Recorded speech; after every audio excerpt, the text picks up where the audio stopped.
everybody, welcome to Matthew Crandall Reviews. Today taking a look at the new James Bond flick, SPECTRE, the follow-up to the fantastic SKYFALL. We've got Sam Mendes back. It's written by James Bond vets Purvis Wade and John Logan. Daniel Craig, once again, playing Bond.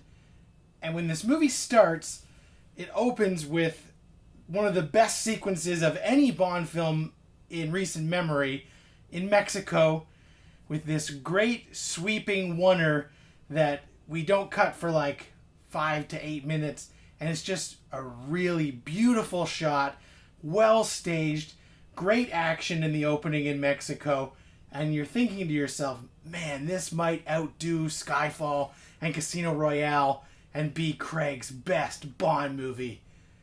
And then slowly, as you watch the rest of the film, you realize that kind of care and creativity was not taken, and the movie becomes basically a very typical 1960s style James Bond film, which means that we've got a couple of Bond women that Bond just easily beds.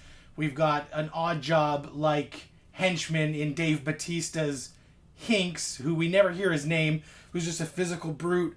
And I liked him a lot. He gets some good moments. The chase with the Aston Martin DB10 and Batista in the Jaguar is a fantastic action scene. Really well done. Entertaining. Even if they try and play a couple of laughs that don't land during it. But it's exciting. And I was still sort of with the movie at that point, because this is all about SPECTRE, the secret organization that Bond is now trying to uncover what's going on. And we get this great meeting with the shadowy villains, and Christoph Waltz in Shadow lets us know that there's more to the story than initially is on the surface. However, the deeper Bond gets into this, the more we as an audience realize they had no idea what they were actually wanting to do, because this movie has Christoph Waltz as the villain. He's got one scene early on, and then he disappears for an hour. Over an hour. He's not in it, and when he finally does show up in the last 40 minutes, he's just there to spout off monologues that don't have that great Bondian wit. And even the 1960s movies, it would maybe play fine because a Bond villain just monologuing is sort of the thing. But in this new Bond world that Craig's franchise has established, it doesn't work for me. It just feels lazy when SKYFALL paid homage to these movies without being like a parody of these movies. And this movie almost becomes a parody of the 1960s James Bond films. The great action sequence on the train with Batista and Bond then leads into a whole section that just feels like a parody of a Bond movie. So mild spoilers going to be coming up now. So just know, not as good as the other Craig films. I would put it maybe a notch above Quantum of Solace, but that's mostly because of the Mexico sequence. But here come the spoilers in 5, 4, 3, 2, 1. Spoiler time. All right. If you're going to bring in a Bond villain who's as iconic as Ernst Blofeld, why are you not going to use him? So my main problems is that this movie does have decent action. The scene with the plane in the snow vista, like, that's classic Bond, but it wasn't as exciting as it could have been. The other action sequences of the movie are much more entertaining.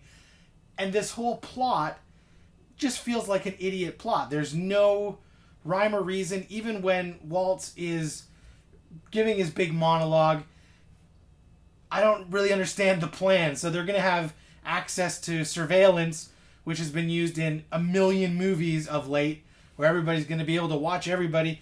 But to what end? And I would think that SPECTRE would have a better plan. I want to see more mustache twirling moments. And Christoph Waltz literally has nothing to do. When he's doing these big monologues, they're boring, they're not funny, they are not witty, and they are not evil enough to be a great Bond villain. Just because you name him Blofeld doesn't mean he's instantly a great villain. And the finale where James Bond runs into the building that's rigged to explode is downright ridiculous and fucking stupid. That Blofeld escapes the compound that blew up. He goes there and he preps a bunch of James Bond targets and is putting up pictures of the past villains on the wall, like production designing his own evil trap. What? Why? What the fuck? Why? And then James Bond, of course, running around trying to find Madeline Swan before she explodes. There's never a minute of tension because we already know they've killed off so many of the leading ladies in the Craig movies that they're not going to do it again. It's just no tension there at all. And the whole time we're doing that, M and Q are just typing on a computer, having their big showdown with C. And even that just feels slow and boring and redundant. And the one time you think you're going to get a witty line where Ralph Fiennes says, "Now we know what C stands for," and everybody starts cracking up because, of course, they think he means the C word. And then he goes, "Careless. Just careless." And they're like, "Okay, well, you deprived us of that." And even classic Bond quips when Bond is being tortured and he gives Madeline the watch and he goes, "Time flies by." And she slides the watch across the floor. That should be a moment where Bond goes, "Well, time flies when you're having fun," and she chucks the watch in Blofeld's fucking face. So that was frustrating that we don't get that. And just the fact that a lot of this movie is really sour and slow.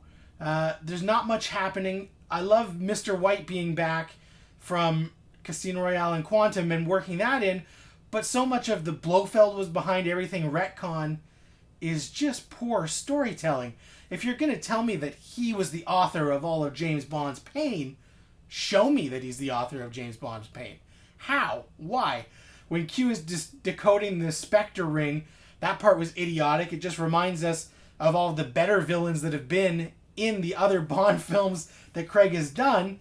And I also don't know how this ring has DNA from 6 different dudes in it. That makes little to no sense. So the fact that they start connecting dots that really have no reason to be connected is a piss off. And if they are going to have Blofeld be the mastermind, it would be awesome if they pulled like a Back to the Future 2 and show me those scenes from Casino Royale and show me Blofeld and Le Chiffre having a talk somewhere. Show me Mr. White having a meeting with Blofeld where Blofeld tells him that Vesper Lynd has to die. Show me that kind of stuff. Have him and Silva have a meeting. Now, I know budget-wise it means you've got to pony up the cash for Mads Mikkelsen and the rest of them, but it would be worth it. It would be worth it if that's how you're going to go. Because as it is, it just feels like a cheap, poor retcon. And the villain in this doesn't even hold a candle at all to any of the other Bond villains in the Craig series, especially after Javier Bardem just killed it as Silva in Skyfall. I do like I said, the opening Mexico sequence was the best. It was pretty much the best thing Mendes has done in the Bond series. But then we get the dour Sam Smith theme song with all this octopus imagery that was not very memorable for me and didn't quite work. And then we get the long, boring, bureaucratic stuff with M and C, and Bond goes rogue again, and Moneypenny is sidelined as just his secretary, and Monica Bellucci shows up, and she's looking great for 50, but this is a whole nother part that is so slow and doesn't add anything really to the overall plot. It's just trying to get us from point A to point B, but we could do it in such an easier way. At 2.5 hours, Spectre could have been an hour and 45 without losing almost anything, and it would definitely be faster paced, more engaging. The train sequence with Batista and the fight is fantastic and classic James Bond, but then having Madeline sleep with Bond after she already gave a great speech about how she was not going to do that when they're at L'Américaine undercut her character, and then when she has her turn and she walks away from Bond after they're back in London, it makes no goddamn sense. Because 1 minute, she's not going to fall for his charms. She's not going to sleep with him. She's just, his he's like a father figure who's protecting her. Then they're sleeping together. Then she's in true love with him and couldn't stand to see him be hurt. Then she goes to London and is like, peace, fuck it, I'm out. It just doesn't make any sense. So there are great moments in this, but overall for me, it was really a lesser Bond film because so much of it just drones on and is monotonous and boring. And the highlights being Mexico, the Spectre meeting near the beginning, and the Dave Bautista train fight, and the DB-10 chase. But everything else, it just feels like subpar, been there, done that Bond, and lacks the gritty realism and the intensity of the previous Craig Bond films that still paid homage to the series, but did it in a loving, smart way. This pays homage to the movies of the 1960s in a dull, almost spoof-like way. Bond had no charisma in this film at all, which was shocking to me because Craig has been great. So really disappointing overall. I would say I almost think it's worse than Quantum of Solace. Maybe that's being tough on it because it does have the great action, but story-wise, not feeling Spectre. So if you disagree, lots of people think this is better than Skyfall. They think it's better than Casino. Hit up the comments. Let me know why you loved it or why you hated it. Thanks a lot for watching, and don't forget to hit subscribe.